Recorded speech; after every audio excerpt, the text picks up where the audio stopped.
প্রকৃতির ভালোবাসার খোঁজে ক্যামেরা হাতে বেরিয়ে পড়েছি পাহাড় থেকে জঙ্গলে। বিপদসীমা পেরিয়ে পৌঁছে গেছি সব অজানা জায়গাতে। উঠেছি নাম না জানা পাহাড়ে বেশ কিছু অঞ্চলে। জীবনের ঝুঁকি নিয়ে ভিডিও তুলে ধরেছি মানুষের জন্য। রাত হোক বা ভোরের ঘন কুয়াশায় গাড়ি চালিয়েছি মাইলের পর মাইল।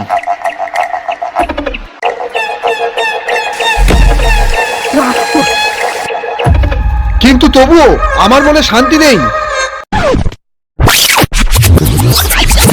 কারণ 8 মাস ধরে দিনরাত এক করে পরিশ্রম করার পর আমার চ্যানেলে মাত্র 140 জন সাবস্ক্রাইবার।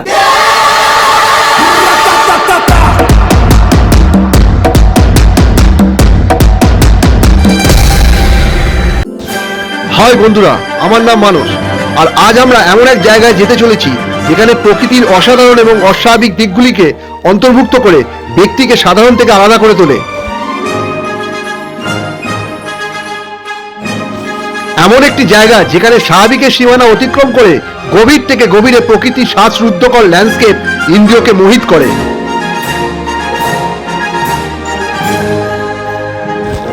এমন একটি জায়গা যেখানে অসাধারণ সাহস এবং প্রতিকূলতার মধ্য দিয়ে মৃত্যুকে প্রতি মুহূর্তে হাতছানি দেয়। চোখের পলকের নিমিষে হারিয়ে যেতে পারে দুজনের একজন।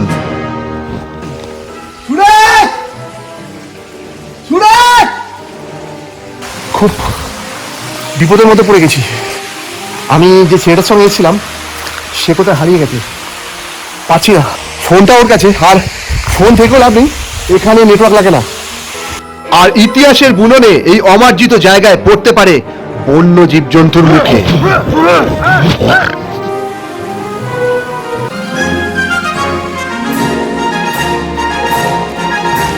আর এই সব শ্বাসরুদ্ধকর সীমানায় মৃত্যুকে জয় করে ক্যামেরা হাতে শিখরে পৌঁছতে পারে শুধু মহাপুরুষেরাই।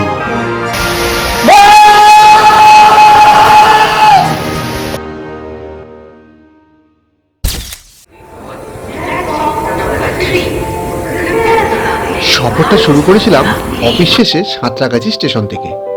Train number 18409 Shalimar Puri Jagannath express. গন্তব্য ছিল বালেশ্বর স্টেশন। আর সঙ্গে ছিল একই ট্রেনে বাড়ি ফেরা আমার এক অফিস কলিগ বাপি। ঘড়িতে বাজে 11:03, আর আমি নেমেছি এই উড়িষ্যার বালাসরে। রিজার্ভেশন ছিল না, তাই এক প্রকার না বসেই জেনারেল কম্পার্টমেন্টে রাত 11:30 পৌঁছেছিলাম বালেশ্বর স্টেশনে। बालेश्वर कौन जगह है भाई? নহরপাটনা। क्या জায়গা দাদা? নহরপাটনা। বাবা, সো দাঁড়িয়ে আছি নহরপাটনা বলে কোনো একটা জায়গা। তবে শুরুতেই ছিল একটা ছোট্ট চ্যালেঞ্জ।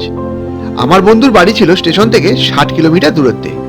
9 ডিগ্রি ঠান্ডা উপেক্ষা করে রাত 1:30টার সময় পৌঁছেছিলাম তার বাড়িতে। অ্যাজ ইউজুয়াল একটা চা খেয়ে নিচ্ছি।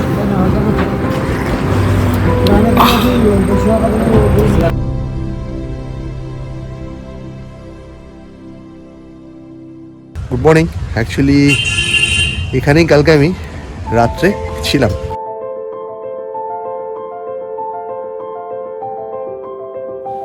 চলতে গিয়ে পথে শুরু করলাম যাত্রা। অজানার খোঁজে এক্সাইটমেন্ট তখন চূড়ান্ত এক মাত্রা। ভালো খারাপের মাঝে যাচ্ছিলাম প্রকৃতির খোঁজে, আর তারই মাঝে হারিয়ে গেলাম প্রথম প্রেমিকার সাজে।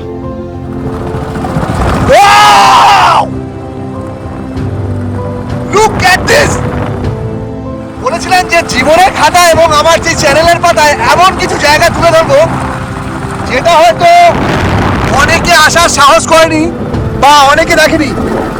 এখনো জানি না সেই ওয়াটারফলটার নাম। আর এই সেই জায়গা, দূরে দেখা যাচ্ছে অসম্ভব সুন্দর একটা পাহাড়।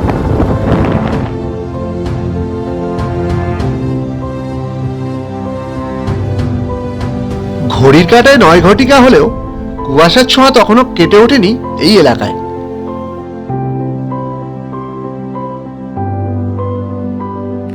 উফ, ফিলিং একদম হাইতে, তার কারণ পেছনে এই জায়গাটা বলার অপেক্ষা রাখে না, প্রকৃতি এখানে কেমন সুন্দর। আর ওই দূরে বসে আছে আমার ভাই সরোজ। আর এই জায়গাটা হচ্ছে কন্টাগিরি। কন্টাগিরি যে ডুকুরা বাস স্টপ, মানে ডুকুরা মোড় থেকে 6 কিলোমিটার রাস্তা, পুরোটাই একটা খারাপ জঙ্গল বেষ্টিত রাস্তা। এটা একটা ড্যাম, এই ড্যামটার নাম কন্টাগিরি ড্যাম।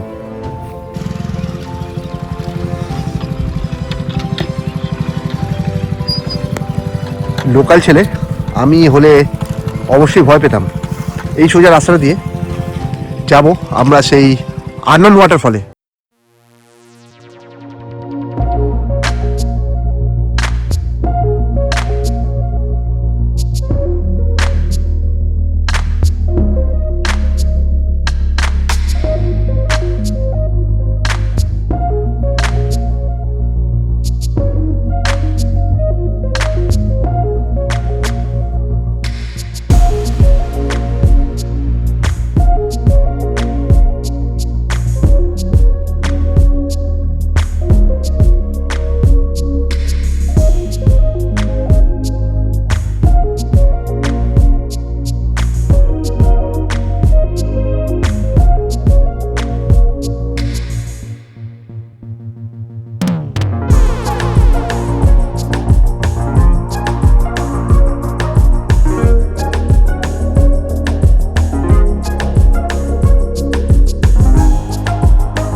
আর সারি সারি যাচ্ছিল দাদু মাঠের দিকে, ছিল মহিষের দল। না জানি কখন এসে পৌঁছলাম সেই অজানা স্বপ্নের স্থল। দূরে দেখা যাচ্ছিল আমাদের সেই স্বপ্নের চূড়া। বছরখানেক আগে এখানে প্রবেশের কোনো বাধা ছিল না, কিন্তু বর্তমানে এখানে প্রবেশ করতে গেলে শুল্ক বাবদ আপনাকে দিতে হবে মাথাপিছু 20 টাকা।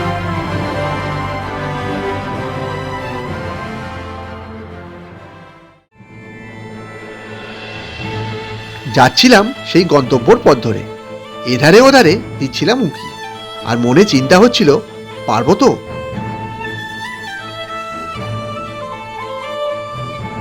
আর তার মধ্যেই আড়ালের অবকাশ পেরিয়ে প্রথমবার উন্মুক্তভাবে দেখতে পেলাম সেই পাহাড়টিকে।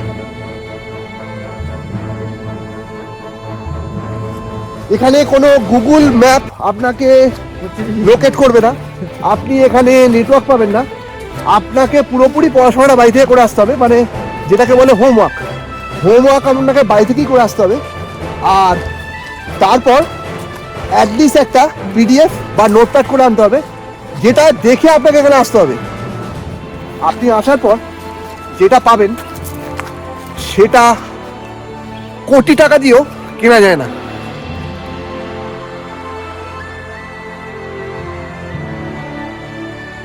পথ চলতে শুরু করলাম আর এগিয়ে এলাম 1 কিলোমিটারের মতো, আর সামনে দেখতে পেলাম এইসব জায়গা হয়তো খুব কম মানুষেরই চ্যানেলে আপনি দেখতে পাবেন।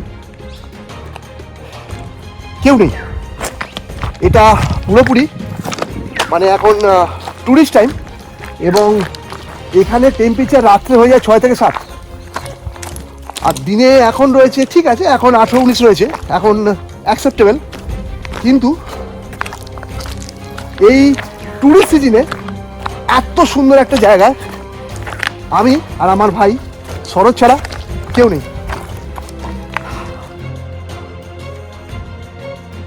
সেদিনে সেই রবি ঠাকুরের একলা চলো গানটা আজ দুজনের জন্য এক হয়ে গিয়েছিল। এগিয়ে চলার সাথে সাথে সামনের প্রকৃতি ধীরে ধীরে গভীর থেকে গভীরতর হয়ে উঠল, আর এই গভীরতার মাঝেই চেনা মানুষের মনেও বিভ্রান্তির সূচনা করছিল। अरे भाई इस रास्ते पे नहीं, इस रास्ते पे चलो। इस रास्ते इस रास्ते सही ना? हाँ रास्ता खराब ये दिख रहा है, अच्छा है वो दिख रहा है। नहीं नहीं ये रास्ता सही है। चलो भगवान जाने, भाई बोलते हैं भाई लोकल है, लेकिन रास्ता सच्चा मैंने अच्छा दिख रहा है इधर, बुरा दिख रहा है इधर। ये सच দেখতে কি হবে পরে।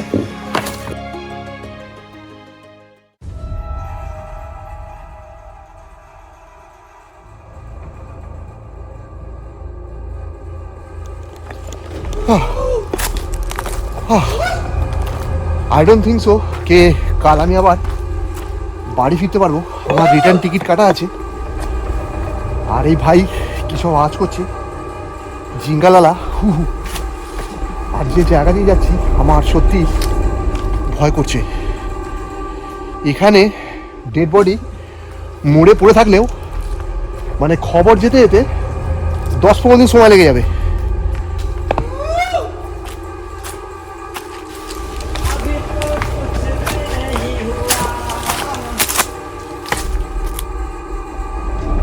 সত্যি अभी तो कुछ भी नहीं हुआ था, इंतजार कर रहा था बहुत कुछ। প্রথমবারের জন্য শুরু হলো এই ছোট ছোট পাথরের ওপর দিয়ে উঠে পথ চলার চ্যালেঞ্জ। 2.5 কিলোমিটার পথ চললাম, সাদা থেকে হয়ে গেলাম কালো। ওই গেঞ্জিটা রাখা যাচ্ছিল না, একটা জল বিরতি। এখনো ভাই सूरज कितना अभी? और 1.5 किलोमीटर। আরে ভাই শুনছেন, এখনো 1.5 কিলোমিটার আমাদের এই পাহাড়ের রাস্তা ধরে উপরে উঠতে হবে। আর চল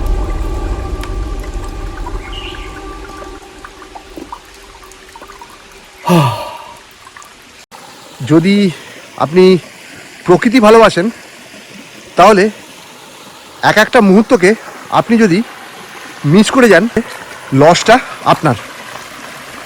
আবার ওখান থেকে 500-700 মিটার এই ধরনের টিলা পেরিয়ে ওপরে উঠে এলাম।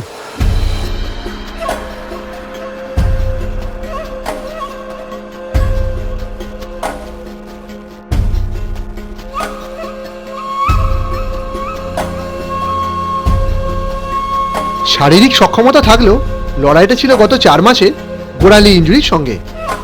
আর সব থেকে বড় ভুল করেছি আমি এইটি করে, মানে এই কিটো টাইপ জুতোটা পরে। এখানে এক্সপেক্ট করেছিলাম ঝর্ণার জল থাকবে, জুতো ভিজে যাবে, আর এই শীতকালে জুতো ভিজলে আমি একটাই জুতো এনেছি। দেখুন, দেখতে পাচ্ছেন?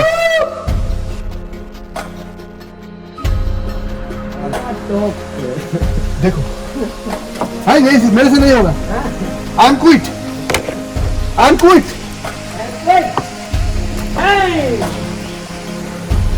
देखो ওইখানে যেতে হবে।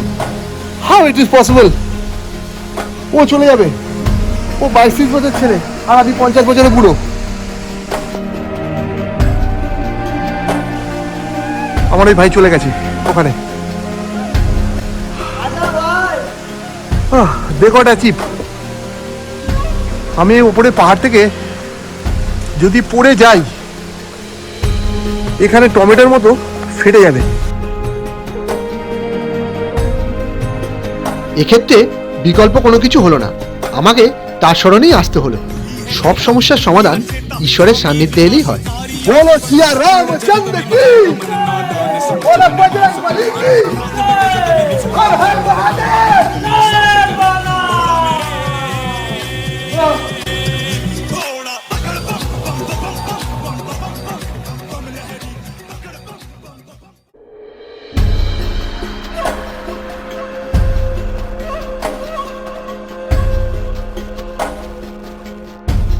উপরের এই চারিপাশের পরিবেশটা দেখার পর মনে হলো আগের অধ্যায় শেষ করে যেন এক নতুন অধ্যায়ে পদার্পণ করলাম।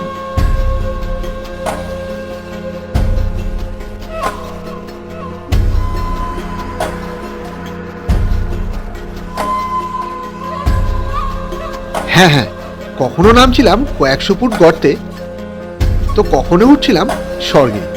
মাঝে মাঝে পড়ছিল এমন এক যাত্রাপথ যা কিনা মুহূর্তেই পৌঁছে দিতে পারত মর্গে। দেখুন, পড়লে গল্প। ভাই এ কি জিনিস ভাই, এ তো আমরা আমাজন কভার করছি মনে হচ্ছে। ওয়াও!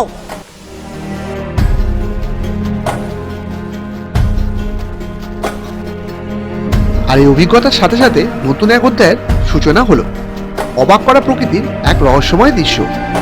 জলের এত সুন্দর ধারাকে প্রথমবার এত কাছ থেকে উপভোগ করলাম।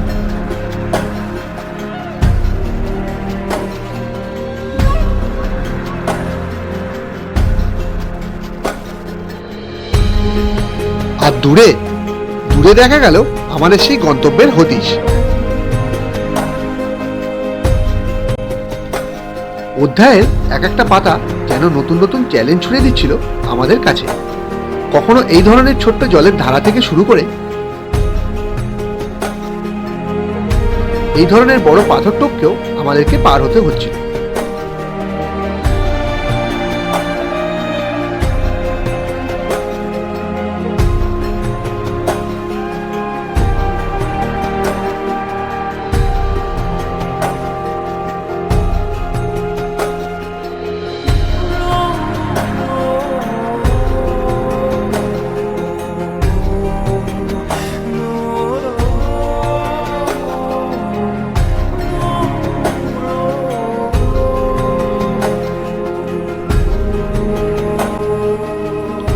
আর তার সাথে সাথে ক্ষণিকের জন্য মনে হচ্ছিল আমরা উড়িষ্যায় না, আমরা মেঘালয়ের টাওকি নদী পার হচ্ছিলাম। এখান থেকে জল শুরু হয়ে গেল এবং আমি যেটা চিন্তা করেছিলাম যে জুতো ভিজে যাবে, সেটা কিন্তু ঠিক। এবার আপনাকে এই জায়গাটা পেরিয়ে ওই জলটা থেকে পেরিয়ে এলাম। वो बोल रहे अभी तक मैं 2 से 3 किलोमीटर चढ़ गया हूँ ऊपर। अभी 1 किलोमीटर क्या, अभी 1 किलोमीटर ऊपर चढ़ना पड़ेगा। ওহ, মন চাইছে চান করতে, কিন্তু না, এটাই শেষ নয়। এটা হয়তো মাঝামাঝি জায়গা, শেষটা আরো সুন্দর।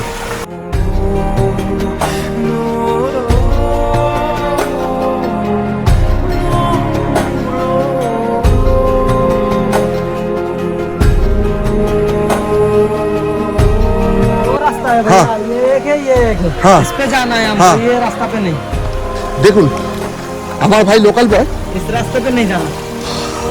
এই রাস্তা দিয়ে কখনো যদি আপনারা কোনো এক্সাইটমেন্টের জন্য আসেন, এই রাস্তা ধরে যাবেন না, যাবেন এই রাস্তাটা ধরে।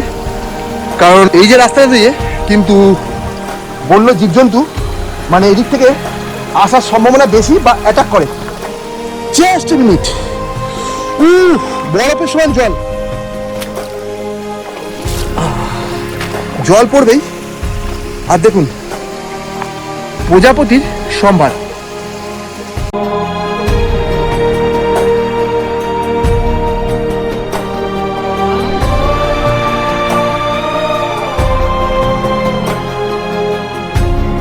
সময়ের সাথে আমি পিছিয়ে পড়েছিলাম, আর ঠিক সেই সময় ঘটল এক অপ্রত্যাশিত ঘটনা।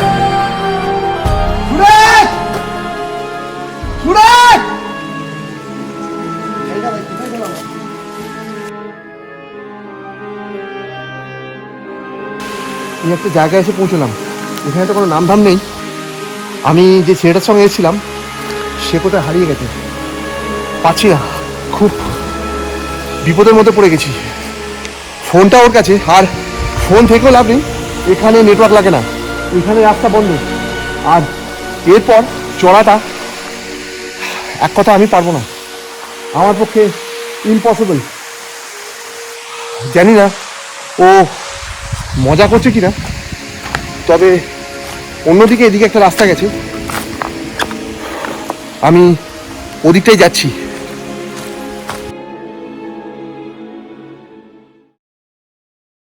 अरे क्या हुआ भाई? तुम उधर खड़े हो, हम तुमको ढूंढते ढूंढते परेशान हो गया। अरे पता है मेरा हालत क्या हो गया था? अभी कितना दूर? और थोड़ी दूर ऊपर। ये थोड़ी थोड़ी थोड़ी, अरे उससे अभी तो भगवान के पास पहुंच जाएगा भाई, इतना ऊपर तो भगवान रहता है। अरे बाप रे बाप, ये पानी तो भाई ये एक पहाड़ दूसरी बार स्टार्ट हो इस जगह से। ये दिखा दो, एक कार्ड खत्म हुआ है यहाँ पे। ओह, हम अभी और एक दूसरे पहाड़ के टॉप पे हैं। भाई वाटरफॉल कितना दूर है? और थोड़ी दूर, तुम्हारा थोड़ी मतलब यहाँ पे नीचे नहीं जाएंगे ना, आगे। नीचे मतलब आगे बोलते हैं। जल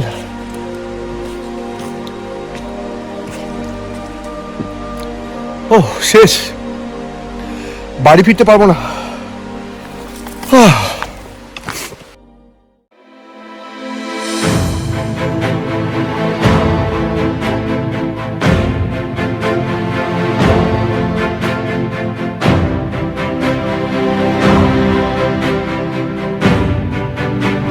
প্রকৃতি ঠিক তার না এমন এক রসায়ন আছে যার রস থেকে আপনি দূরে থাকতে পারবেন না। বলার ক্ষমতা নেই, আরো যেতে হবে। শরীর হয়ে উঠেছিল ক্লান্ত, ধরেছিল পেশিতে টান, কিন্তু সমাপ্তে আমাকে পৌঁছতেই হবে, যাক যতই আমার মান। পায়ের কাফ মাসলগুলো আর কাজ করা বন্ধ করে দিয়েছে। তার উপর মাঝে মাঝে 2 থেকে 3 ডিগ্রি টেম্পারেচারে জল পাড়িয়ে ঝর্ণার যে কাটআউটগুলো বেরিয়ে যাচ্ছিল সেগুলো পাড়িয়ে উঠতে হচ্ছে, ফলে পা আরও সিঙ্ক হয়ে গেছে, আর চলা যাচ্ছে না। भाई कितना दूर? बोला है कि खत्म हो गया। अभी इस पे मतलब इस जगह पे हमको भी खत्म कर दो और इधर एक समाधि कर देना। हैप्पीनेस। গন্তব্যের গরিমায় সেই সময় আমি পাগল হয়ে গিয়েছিলাম।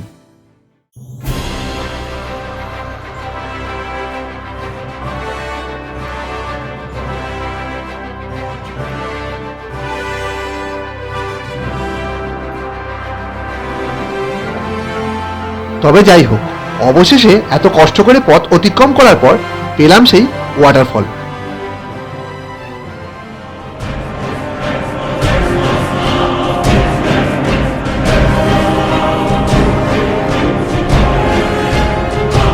পড়ে থাকা একটা সরু গাছের ডাল পেরিয়ে উঠে এলাম এই অন্তিম জায়গায়, আর তারপর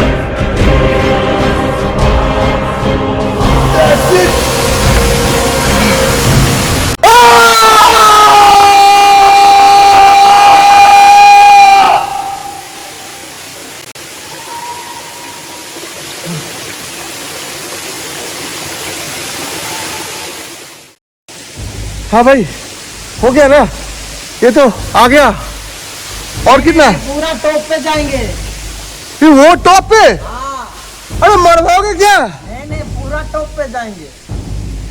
ये बाबा আমি এত যে চেল্লালাম, ভাবলাম এটাই শেষ। এ তো সেই কিংকং গর্জিলার লাস্ট দরজা, মানে পাঁচিল, মানে পাহাড়ের দরজা চলে এসেছি। এরপরে বলছে আমাকে ওইখানটা যেতে হবে। অ্যাকচুয়ালি আমার ভাই এই যে ডেসক্রিপশনে, মানে আমার এই ভিডিওটার মধ্যে যে ছোট্ট একটা ক্লিপ দেখতে পাচ্ছেন, সেটা কিন্তু এই ওয়াটারফলই। এটা অ্যাকচুয়ালি আপনার এই টাইমটায় জল থাকে না, জল থাকলে এর দৃশ্য হয়তো অনেক সুন্দর হতো। তবে এইখানকার যা প্রাকৃতিক সৌন্দর্য সেটা বলার অপেক্ষা রাখে না। অনেক অনেক ক্লান্তি হয়েছে, অনেক টিলা উঠেছি নেমেছি, কিন্তু এর কথা ভাষায় প্রকাশ করা যায় না।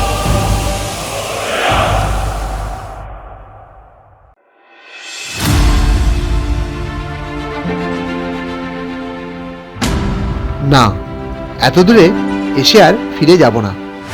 হার মানবো বলে তো বাড়ি থেকে বেরোয়নি।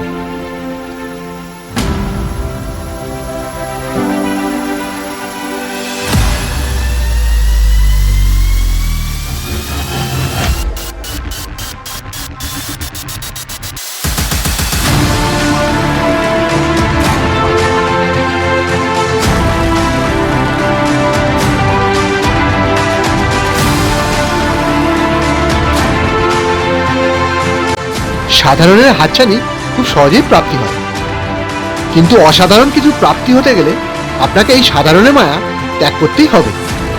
ওয়াটারফলের সামনে সেলফি নিয়ে তো সবাই ফিরে যায়, তবে ক্যামেরা হাতে এই দুর্গম পথ ধরে তার শিখরে পৌঁছতে পারে শুধুমাত্র মহাপুরুষেরাই।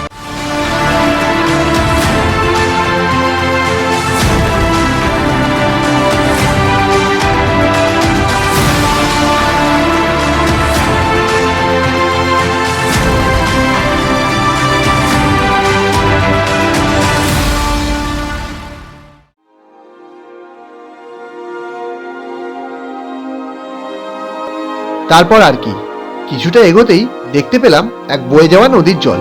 একটা হাতির মল। এখান থেকে সোজা 2-3 কিলোমিটার পর পাহাড়ের ওপরে ঘন জঙ্গল, আর রোজ সন্ধেবেলা এইখানে এই জল পান করতে আসে হাতি। এতটা উপরে পাহাড়ে ওঠার ফলে অনেক গরম করছিল। জলের তাপমাত্রা 3-4 ডিগ্রি থাকলেও সেরে ফেললাম চান।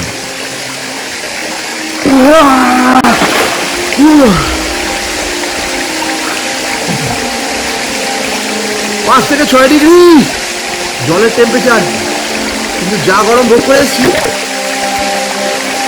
আরো ঠান্ডা হলে ভালো হতো। এটাই হয়তো অনুভূতি।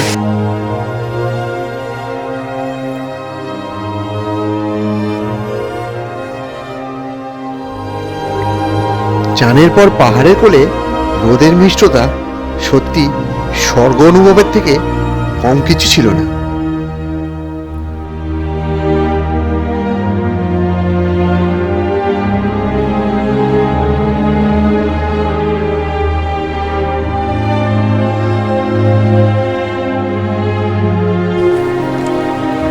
জীবনের প্রতিটা মুহূর্ত এমনভাবে কাটাও যাতে মৃত্যু যখন তোমার কাছে এসে বলবে তোর টাইম হয়ে গেছে, তুই এবার চল, তখন শুধু তাকেই বলতে হবে, আমি আমার জীবন বেছে নিয়েছি, শুধু কোথায় যেতে হবে বল।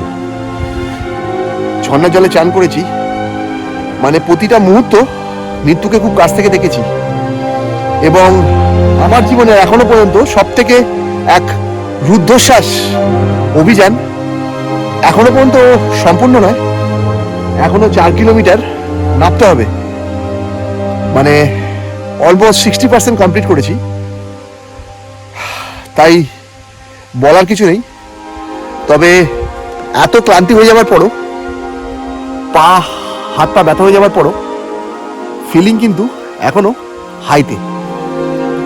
তার কারণ ওই দূরে আমার প্রিয়তমা।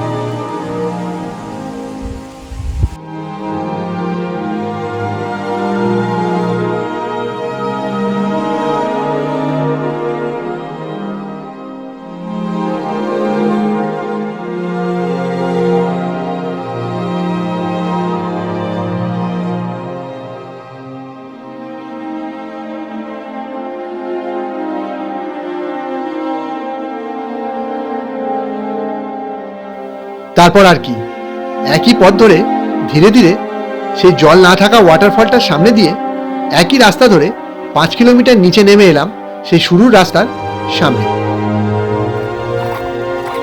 প্রচুর জার্নি, প্রচুর ধাপে, কিন্তু এক্সাইটমেন্ট এখনো হাইতেই রয়েছে।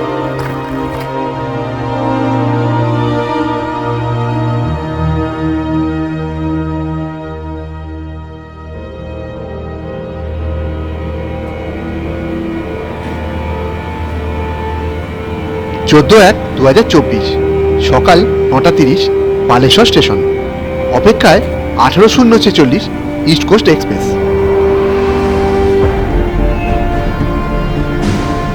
এবারে টিকিট কাটা ছিল কনফার্ম কোটায়, আর বরাদ্দ হয়েছিল চিড়ে কোটায়, মানে আপার বার্থডে। আর কি, সেই এন্ডিং হ্যাপির জায়গায় শ্যাট। তবে মনে পড়ছিল ভাই সরোজের কথা, যে ওই রাত 1:30টার সময় 60 কিলোমিটার বাইক চালিয়ে তার বাড়িতে আমাকে নিয়ে গিয়েছিল।